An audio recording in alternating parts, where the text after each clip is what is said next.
আবার সাইয়েদনা ইব্রাহিম এলাকার লোকদের সাথে কি কি ডায়ালগ মারলেন সেটাও কোরআনে আছে না নাই? তিনি বললেন, মা হাযিহি তামাসিলুল্লাতী আনতুম লাহা আকিফুন। ও এলাকার লোকেরা, নিজের হাতে মূর্তি বানিয়ে মাথাটাকে নিচু করে ওম নমো ভগবতী কেন পড়ো? কেন কেন? ক্বালু ওয়াজাদনা আবানা লাহা আবিদিন। দেখেন, কনভারসেশন কি এক পক্ষের হয়? কথোপকথন করতে হলে কয় পক্ষ লাগে? উনি বললেন, এই মূর্তিগুলোর সামনে তোরা মাথা নত করে দাঁড়িয়ে থাকিস কেন? তারা বললো, ওয়াজাদনা আবানা লাহা আবিদিন, আমরা আমাদের বাপ দাদাদেরকে দেখছি এরকম করতে, জন্য আমরাও করি। সাইয়েদনা ইব্রাহিম বললেন, লাকাদ কুনতুম আনতুম ওয়া আবাউকুম ফি দালালিম মুবিন। তোরাও শেষ, তোকে বাপ দাদারাও শেষ, তোদের বাপ দাদারাও গোল্লায়, তোরাও গোল্লায়। চিল্লাই কোন ঠিক কিনা? কি কনভারসেশন! এরপরে বাৎসরিক পূজা অনুষ্ঠানের দিন আসলো। কিছুদিন আগে একটা হয়েছে না, সরস্বতী? এটা বোধহয় হিন্দু ভাইদের বিদ্যার দেবী। এরা এক একজনের কাছে এক একটা জিনিস নিয়ে যাওয়া লাগে। আমরা সব জিনিস চাই একজনের কাছে, তিনি কে? আল্লাহ। এটা কঠিন না সহজ? বিদ্যার জন্য ওই মন্দিরে, সৌন্দর্যের জন্য এই মন্দিরে, খাদ্যের জন্য দুর্গার কাছে, ঝামেলা না? আমরা সব কিছুর জন্য একজনের কাছে যাই, তিনি কে? আল্লাহ। বাৎসরিক পূজা অনুষ্ঠানে সবাই ইব্রাহিমরে ধরছে, ইব্রাহিম চল আমরা পূজা দিতে যাব। সাইয়েদনা ইব্রাহিম ফানাযারা নাযরাতান ফিন নুজুম, তাকালেন আকাশে আর বললেন, ইন্নী সাকিম, আমি যেতে পারবো না, আমি অসুস্থ। আমি কি? আসলে সুস্থ ছিলেন তো। অসুস্থ বললেন কেন? কারণ অসুস্থতা দুই ধরনের। চিল্লায় বলেন, একটা শারীরিক আর একটা। সাইয়েদনা ইব্রাহিম মানসিকভাবে প্রচন্ড বিপর্যস্ত ছিলেন, অসুস্থ ছিলেন। এর কারণ গোটা উম্মাত মূর্তির পূজা করে, এই দৃশ্য দেখে কোন নবী মানসিকভাবে সুস্থ থাকতে পারে না। উনি বললেন, আমি অসুস্থ, তোমরা যাও। সবাই বলল, ঠিক আছে আমরা যাই। ইব্রাহিম, তুই আমাদের ঘরের মূর্তিগুলারে পাহারা দে। মূর্তি পাহারাদার একজন ভালো লোক পাওয়া গেছে। মূর্তি পাহারা দেওয়ার জন্য ভালো একজন পাহারাদার পাওয়া গেছে। নাম? কথা কন, কথা বুঝতে কষ্ট হচ্ছে মনে হয়। মূর্তি পাহারা দেওয়ার জন্য কারে পাওয়া গেছে? সাইয়েদনা ইব্রাহিম কয়, ঠিক আছে আজকে পাহারা দিমু, জন্মের পাহারা। যা তোরা দিতাছি, পাহারা দিতেছি, যা। এইবার সাইয়েদনা ইব্রাহিম মূর্তির ঘরে ঢুকলেন। দেখেন কি সুন্দর কথোপকথন আল্লাহ তুলে ধরলেন। আল্লাহু আকবার। মূর্তির ঘরে, দেবীর ঘরে ঢুকে উনি ঘুরে ঘুরে তাকায়, দেখে একটা এমনি হা করে, আরেকটা ব্যয় করে, 14-15টা হাত নিয়ে তাকায় আছে। উনি সবগুলার সামনে এভাবে তাকায় আছে। দেখে এক একটা এক এক চেহারা, একটা হাতির গণেশ স্টাইলের, আরেকটা এরকম, আরেকটা নারীর, আরেকটা বাঘের, আরেকটা তলোয়ার নিয়ে আইতাছি কোপায় ফেলাবো, আছে না নাই? সবগুলোর সামনে যায়, যে দেখে আর অবাক হয় যে কত ধরনের খোদার কাছে এরা কত কিছু চায়। আর যে দেখে প্রত্যেকটার সামনে ডেজার্টস আইটেম, মিষ্টান্ন, এক একটার সামনে রসমলাই, এক একটার সামনে কালো জাম, লাল জাম, রসগোল্লা, চামচাম, দুধ মালাই, মালাই চপ, আছে না নাই? জিব্বায় পানি চলে আসছে নাকি? তো সাইয়েদনা ইব্রাহিম অবাক, কিরে এত মূর্তি, এত ডিজাইন, এত ভাবে আর অঙ্গভঙ্গি করে আছে, এত খাবার দেয়া, খায় না কেন? সাইয়েদনা ইব্রাহিম ভাবলেন, মনে হয় নাগাল পাই না, আমি একটু তুল্লা ধরি। উনি রসমলাইয়ের বাটিটা নিয়ে, যেটা হা করে আছে ওইটার সামনে যায়, কয় খা। কি কয়? বানাই কইতেছি মনে হয়। ফারাগা ইলা আলিহাতিম, মূর্তিগুলোর কাছে গেলেন। ফাকালা আলা তাকুলুন, খাবি না? ওই খাবি না দাঁড়া, আমি কিছু খা, কোরআন থেকে বলছি, ঠিক কিনা? উনি ভাবলেন ওরা হয়তো খেতে পারে না, নাগাল পাচ্ছে না, কিংবা আমারে দেখে লজ্জা পাচ্ছে। নিচ থেকে রসমলাইয়ের বাটি তুলে ধরলেন। উনি বললেন খা, আর ওগুলা কয় হা হা করে রয়েছে, নড়েও না চড়েও না। উনি মুখের সামনে তুলে ধরে বললেন, আলা তাকুলুন, খা। সবগুলার সামনে গেলেন, খা খা। কেউ খায় না, ওগুলো হা করে আছে। সাইয়েদনা ইব্রাহিম বললেন খা, কেউ কথা কয় না। উনি বললেন, খাবি না কেন? তাইলে কথা ক। এই যে কষ্ট করে উড়াইলি, মুখের সামনে দিলাম, খাবি না কেন? কথা বল। আল্লাহ তাকুলুন, খাবি না কেন? কথা বল। মা লাকুম লা তাতাকাল্লামুন, খাবি না কেন? মা লাকুম লা তানতিকুন, হয় খা নয় কথা ক। বলতেই লাগলেন খা খা। প্রত্যেকটা মূর্তির সামনে গেলেন, খা। ওগুলো করে আছে হা, কোনো কথা কয় না। কয় কেন খাবি না? তাহলে কথা কয়।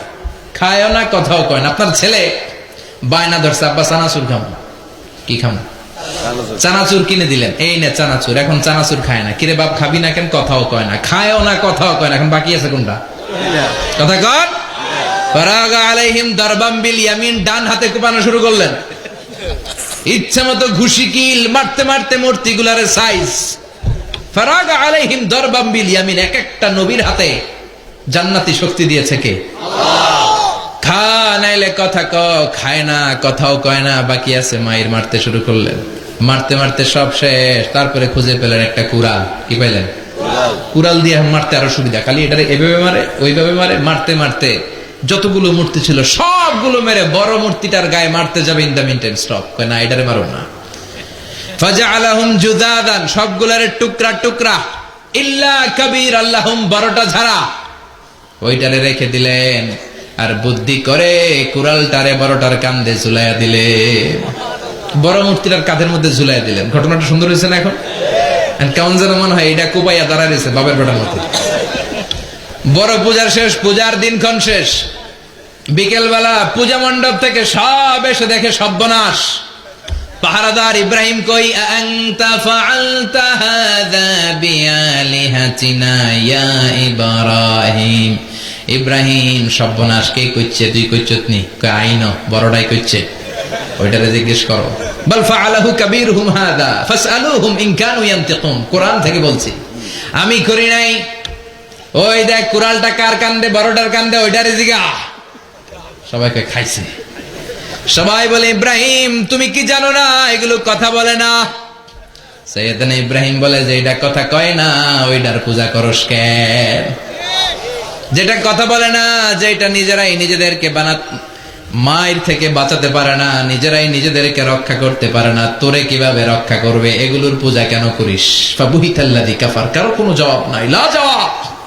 সবাইকে, ইব্রাহিম তুই বড্ড বেড়ে গিয়েছিস, তোরে নমরুদের কাছে নেওয়া হবে। রশি দিয়ে পেঁচিয়ে নমরুদের কাছে নেওয়া হলো। নমরুদের নাম শুনছেন? শোনেন নাই বোধহয়? শোনেন নাই? পৃথিবীতে 4 জন বাদশা ছিল, যারা গোটা বিশ্বের বাদশা। গোটা বিশ্বের 2 জন কাফের, 2 জন মুমিন। মুসলমানের একজন হচ্ছে জুলকারনাইন, আরেকজন হচ্ছে সাইয়েদনা সুলাইমান। কাফেরের একজন হচ্ছে বখতনাসার, আরেকজন হচ্ছে নমরুদ। এই নমরুদের কাছে নিয়ে যাওয়া হলো রশি দিয়ে বেঁধে। এবার নমরুদের সাথে কি ডায়ালগ মারছে এটা তো আর কোরআনে নাই। কথা কম, এটাও আছে। নমরুদ বলে, ইব্রাহিম শুনলাম তুমি নাকি আমাদের খোদাগুলারে মারছো, তুমি নাকি কোন আল্লাহর ইবাদত করো, তুমি নাকি কোন নতুন রবের তথ্য নিয়ে আমাদের বাবেল নগরীতে আগমন করেছো। আমি ছাড়া কোনো খোদা আছে বলে তো আমি শুনি নাই। এই বাবেল নগরীতে আমি ছাড়া কোনো খোদা আছে আজকে নতুন শুনলাম। কে তোমার খোদা? কি তার পাওয়া? এবার ডায়ালগ মারা শুরু করলেন সাইয়েদনা ইব্রাহিম। সাইয়েদনা ইব্রাহিম বললেন, রব্বি আল্লাযী ইউহয়ী ওয়া ইউমীত। আমার রব এমন রব যিনি জীবন দেয় আবার মরণও দেয়। জীবন দেয় কে? আল্লাহ। মরণ দেয় কে? আল্লাহ। নমরুদ বলে, তাই তোমার আল্লাহ জীবন দেয় মরণ দেয়? আনা উহয়ী ওয়া উমীত। এবার নমরুদ ডায়ালগ মারতেছে, খালি ডায়ালগ। আনা উহয়ী ওয়া উমীত, আমিও তো জীবন দেই, আমিও তো মরণ দেই। সাইয়েদনা ইব্রাহিম বললেন, তুমিও যদি আমার আল্লাহর মতো জীবন দাও মরণ দাও তাইলে দেখাও। নমরুদ জেলখানা থেকে 2 জন ফাঁসির আসামিকে ধরে আনলো। ধরে এনে একটা ধারালো ছুরি নিয়ে প্রথম আসামির পেটের ভিতরে ধা করে ছুরিটা ভরে দিয়েছে। ফিনকি দিয়ে রক্ত ছুটলো। লোকটা ছটফট ছটফট ছটফট করতে করতে দুনিয়া থেকে বিদায়। এবার পেট থেকে ছুরিটা বের করে দ্বিতীয় আসামির পেটের মধ্যে ঢুকাতে যাবে ধা করে। In the mean time stop, ঢুকায় নাই। পেটে ঢুকাইতে যাবে, ঢুকায় নাই।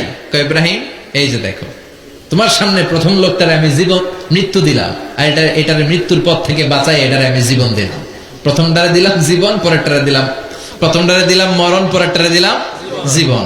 তোমার রব যেরকম করে জীবন দেয় আর মৃত্যু দেয়, আমিও জীবন দেই, আমিও মৃত্যু দেই। চিল্লায় পড়েন নাউযুবিল্লাহ। সাইয়েদনা ইব্রাহিম বিপদে পড়ে গেলেন। তাই তো, আসলেই তো প্রথম লোকটারে মৃত্যু দিল, দেয় নাই? কথা কন। ছুরি মেরে রক্ত বের করে ওরে মৃত্যু দেয় নাই? পরের লোকটারও একই ভাবে মৃত্যু দিতে যে সেখান থেকে বাঁচিয়ে জীবন দিল। ভেজাল আছে না নাই? এবার সাইয়েদনা ইব্রাহিম বলে, ফাইন্নাল্লাহ ইয়াতি বিশ-শামসি মিনাল মাশরিকি ফাআতি বিহা মিনাল মাগরিবি ফাবুহিতাল্লাযী কাফার। সাইয়েদনা ইব্রাহিম বললেন, বুঝলাম তুমি আমার আল্লাহর মতো জীবন দাও, বুঝলাম তুমি আমার আল্লাহর মতো মরণ দাও, কিন্তু নমরুদ খেয়াল করে শোনো, আমার আল্লাহ প্রতিদিন সকাল বেলায় পূব আকাশ থেকে জল জলে সূর্যটা উঠায়। তোমার যদি এরকম কোন ক্ষমতা থাকে, তুমি আগামীকাল সকাল থেকে পূর্ব দিক থেকে সূর্য না উঠিয়ে পশ্চিম দিক থেকে সূর্যটা উঠাও। এবার ধরা খাইছে, এবার জায়গার মধ্যে ধরা, একেবারে স্টপ, লা জবাব। নমরুদের মুখে কোনো জবাব নাই। এবার নমরুদের মেজাজ নরম নাকি গরম? কথা কন। গরম মেজাজ নিয়ে কয়, হাররিক, এটারে আগুনে জ্বালা, এটারে আগুনে ফেল। নমরুদ বুঝে নাই যে আগুনের মালিক কে। বিশাল আগুনের কুণ্ডলি পাকিয়ে সাইয়েদনা ইব্রাহিমকে আগুনের মধ্যে ফেলে দেয়া হলো। হাতের মধ্যে রশি, পায়ের মধ্যে রশি, সারা দেহের মধ্যে রশি পেঁচিয়ে আগুনের কুণ্ডলিতে ফেলে দেয়া হলো। মুহূর্তের মধ্যে আগুনের প্রজ্বলন শক্তি ওই রশিগুলোকে জ্বালিয়ে পুড়িয়ে ছারখার করে দেয়, কিন্তু সাইয়েদনা ইব্রাহিমের দেহের একটা পশমও জ্বালায় না। যে রশি দিয়ে টাইট করে বাঁধছে, ওনার দেহের সাথে লাগানো টাচ করা রশি, ওই রশি জ্বলে যায়, কিন্তু সাইয়েদনা ইব্রাহিমের পশম জ্বলে না। চিল্লায় পড়েন আল্লাহু আকবার। আজ যদি তোমাদের মাঝে কেউ ইব্রাহিমের মতো ঈমান আনিতে পারো, অগ্নিকেও পুষ্প বলে পরিণত করিতে পারো, ঠিক কিনা? মুসার মতো ঈমান হলে রাস্তা হবে সাগর জলে, ইউসুফের মতো ঈমান হলে একে একে দরজা খোলে। সাইয়েদনা ইব্রাহিমের মতন ঈমান যদি আজও থাকে বিদ্যমান, অগ্নিকুণ্ডে দেখতে পাবে খুবসুরতে ফুলবাগান, ঠিক কিনা? ওই ঈমানটা দরকার। ওই ঈমান যদি ঈমানের মতো হয়, আগুনের কুণ্ডুলকে ফুলবাগান বানিয়ে দিবে কে? সাইয়েদনা ইব্রাহিম বসে রইলেন। নমরুদ কয়, আরো আগুন জ্বালা, এলাকার বড় বড় গাছগুলো, তক্তাগুলো কেটে আগুনের কুণ্ডলিতে ফেল। তক্তা লাকড়িগুলো আগুনের কুণ্ডলিতে ফেলা মাত্র দাউ দাউ করে লাকড়িগুলোকে, তক্তাগুলোকে আগুন জ্বালিয়ে দেয়, কিন্তু সাইয়েদনা ইব্রাহিমকে জ্বালায় না। সুবহানাল্লাহ। আগুনের মালিক কে? ওই আল্লাহ আজও আছে না নাই? তিনি আগুনরে অর্ডার করলেন, সৃষ্টির শুরু থেকে তোকে একটা ধর্ম দিয়েছি, সব জ্বালিয়ে দেয়া, পুড়িয়ে দেয়া, আজকে কয়েকদিনের জন্য তোর ধর্মটাকে আমি স্টপ করে দিলাম। চিল্লায় পড়েন আল্লাহু আকবার। কুলনা ইয়া নারু কুনি বারদান ওয়া সালামান আলা ইব্রাহিম। আল্লাহ বললেন, আগুন খবরদার, আমার ইব্রাহিমের গায়ের যেন পশম না পুড়ে যায়, কারণ ইব্রাহিমের সন্তান হবে ইসমাইল, আর ওই ইসমাইলের বংশে আমি পাঠাবো আখিরি জামানার পয়গাম্বর। ইব্রাহিমের জন্য কিছু না হয়, কোন বারদা, ঠান্ডা হয়ে যা। কি হয়ে যা? কিন্তু এত বেশি ঠান্ডা হবি না যাতে ইব্রাহিমের সর্দি না লেগে যায়। সুবহানাল্লাহ। আগুন বলে আপনি বললেন কোনি বারদা, ঠান্ডা হ, আবার কোন এত ঠান্ডা হবি না যাতে সর্দি না লাগে। কেমন ঠান্ডা হবো? আল্লাহ বললেন, সালামান আলা ইব্রাহিম, সালাম হয়ে যা, শান্তির গুলবাগিচা হয়ে যা, এয়ার কন্ডিশন নাতিশীতোষ্ণ হয়ে যা। চিল্লায় পড়েন আল্লাহু আকবার। 40 দিন ছিলেন এই আগুনের কুণ্ডলিতে, কিচ্ছু হয় নাই। সুবহানাল্লাহ পড়বেন না? শেষ জীবনে উনি ওনার নাতিপুতিদের সাথে গল্পের সময় বলতেন যে আমার জীবনে সবচেয়ে আরামদায়ক সময় কাটিয়েছি আমি ইব্রাহিমের আগুনের, নমরুদের আগুনের কুণ্ডলির ভেতরে থেকে। চিল্লায় এখন সুবহানাল্লাহ। তার মানে পুরো আগুনের কুণ্ডলির এই গুলবাগিচা বানিয়ে দিয়েছে কে? ওনার জীবনের শ্রেষ্ঠ সময় নাকি এটা, সবচেয়ে আরামসে নাকি কাটিয়েছে এই আগুনের কুণ্ডলির ভেতরে। চিল্লায় পড়েন আল্লাহু আকবার। এবার আল্লাহ ডেকে বলেন, নমরুদ অনেক হয়েছে, আর না, অনেক চান্স তোমারে দিছি আমি, অনেক ছাড় দিছি, মাগার ছেড়ে দিব না। আল্লাহ কি দেয়? ছাড় দেয়, ছেড়ে দেয় না। মনে থাকবে? চিল্লায় বলেন তো, আল্লাহ কি দেয়? কি দেয় না? নমরুদরে এতক্ষণ ধরে কি দিছে, কিন্তু কি আল্লাহ ছেড়ে দিবে? কথা বলেন। আল্লাহ বলে, তোরে মারতে আমার কামান লাগবে না, গোলা লাগবে না, ফেরেশতা লাগবে না, তলোয়ার লাগবে না, নমরুদ তোরে মারবো আমি ল্যাংড়া মশা দিয়া। ফারসালাল্লাহু তাআলা বাউদা, আল বাউদাতু জুনদুম মিন জুনুদিল্লাহ। এই মশাগুলো আল্লাহর সৈনিক। কথা কন, এই মাছিগুলো আল্লাহর সৈনিক। এই সাপ আর ব্যাঙ্গুল আল্লাহর সৈনিক, এই বাতাস আল্লাহর সৈনিক, এই মাটি আল্লাহর সৈনিক। মাটি যদি কাঁপাকাঁপি শুরু করে বসে থাকা যাবে? কথা কন। ভূমিকম্প হইলে সব দৌড়াদৌড়ি আছে না নাই? আগুন লাগলে দুর্ঘটনা আছে না নাই? বাতাস যদি 70 থেকে 80 কিলোমিটার বেগে ছুটে আসে দুর্ঘটনা আছে না নাই? ফারসালাল্লাহু বাউদা, আল্লাহ একটা ল্যাংড়া মশা পাঠালেন। এই ল্যাংড়া মশা নাকের ভিতর দিয়ে ঢুকে মস্তিষ্কের মাঝখানে যে কামড়াতে শুরু করেছে। মশার কামড় খাইছেন না আপনারা? শীতকালে যখন আমরা কম্বল মোড়া দিয়ে ঘুমাই, কানের সামনে যখন পন পন শুরু করে কেমন লাগে? কি বিরক্তি লাগে না? আবার ঝেড়ে টেরে আবার শুই, আবার পন পন। তো পন পনের আওয়াজই আমাকে সহ্য হয় না। ওই মশা নাকি দিয়ে ঢুকে দিকে কামড়া, ওই বেড়ার কেমন লাগে? কথা কন। নাকের ভিতর দিয়ে মশা ঢুকে ভিতরে কুটকুট কুটকুট করে কামড় মারে। এই কামড় খাইয়া নমরুদ এবার নাচানাচি শুরু করছে। I M A disco dancer. Or dance দেখে সবাই হাসে, একেবারে I M A disco dancer. Or dance দেখে সবাই অবাক। ঘটনা কি? খোদায় লাফায়। এতদিন ধরে সবাই নমরুদরে পূজা করতো আর বলতো নমরুদ সবচেয়ে বড় খোদা, নমরুদ সবচেয়ে। এখন খোদা কি করে? ড্যান্স দেয়। চিল্লা এখন কি দেয়? এবার নমরুদ বাঁচার জন্য মাথার মধ্যে আঘাত করে, কিন্তু মশা বের হয় না। চিল্লায় আওয়াজ করে উত্তরে বলেন, মশা ঢুকছে কার অর্ডারে? এই মশা বেরোবেও কার অর্ডারে? মাথার মধ্যে আঘাত করে ঘুষি মারে, কিল মারে, কিন্তু মশা বের হয় না। এবার আশেপাশের যারা আছে খাদেম খুদ্দাম কয়, তোরাও ঘুষি মার। খাদেম খুদ্দাম মনে মনে কয়, আজীবন অনেক মারছস, আজকে আমরা মারুম। সুযোগ পায়া কিলের উপর কিল আর ঘুষি। আজীবন অনেক কাজ করাইছিস আমাদেরকে দিয়ে, অনেক জুলুম করেছিস, আজকে সুযোগ পাইছে মতো মাইরা লই। খাদেম খুদ্দাম ওরাও কিল ঘুষি। ঘুষাইতে ঘুষাইতে চেহারার মানচিত্র পাল্টাই দিছে, মাগার মশা বের হয় না। এই মশা ঢুকছে কারা দেশে? কথা কন। এই মশাটা যদি বেরোতে হয় অর্ডার লাগবে একজনের। চিৎকার করে বলেন, চিনি কে? নিজেও মারে, বেরোয় না। খাদেম খুদ্দামরা মাথার মধ্যে কিল ঘুষি মারে, বেরোয় না। নমরুদ কয়, এবার আমারে জুতা মার। কি মার? আমরা পরি প্লাস্টিকের জুতা, বাটার জুতা, অ্যাপেক্সের জুতা। আগে পড়তো খরমের জুতা। খরমের জুতা বানায় কি দিয়া?